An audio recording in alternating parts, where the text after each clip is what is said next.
आत्ताची सर्वात मोठी ब्रेकिंग न्यूज समोर आली आहे। बाळासाहेब असताना मोदीसोबत राहणे, कमी जागा दिल्या तरी मोदींना निवडून आणण्यासाठी झटपट करणे व आपला हेतू यामध्ये न बघणे।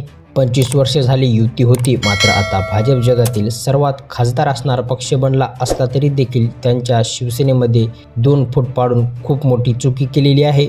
छोटे छोटे पक्ष फोडायला व उद्धव ठाकरे यांना एकटी पाडण्यासाठी भाजपला धक्के बसायला सुरुवात झाली आहे। बातमी जाणून घेण्याअगोदर चॅनलवर नवीन असाल तर सबस्क्राईब करा, लाईक करा, शेअर करा। मित्रांनो, चंद्रहार पाटील महाराष्ट्र केसरी विजेता तगडा गडी आता चंद्रहार पाटील उद्धव ठाकरे यांच्या सोबतीला साथ देताना दिसून येणार आहेत। सांगली लोकसभा मतदारसंघाची जागा चंद्रकांत पाटीलने लढवली तर वंचित बहुजन आघाडीचा त्यांना भरपूर पाठिंबा मिळणार आहे, असे आज सांगितले आहे। येणाऱ्या निवडणुकीमध्ये चंद्रकांत पाटील व चंद्रहार पाटील हे एकमेकांच्या विरोधात आले तर नवल वाटायला नको। महायुती तर रोहित पवार यांना पाठिंबा सुद्धा हे देणार आहेत। त्यामुळे आता याच गोष्टीमुळे आता येणाऱ्या काळामध्ये उद्धव ठाकरे भाजपवर भारी पडतील का असे दिसून येत आहे व ठाकरे भाजपची नाककोंडी करून त्यांना खर्च आहेत येणार का, याकडे आता सर्व लोकांचे लक्ष लागले आहे। मित्रांनो, जनतेला उद्धव ठाकरेंना मोठा पाठिंबा आहे व उद्धव ठाकरेंच्या सभेमधून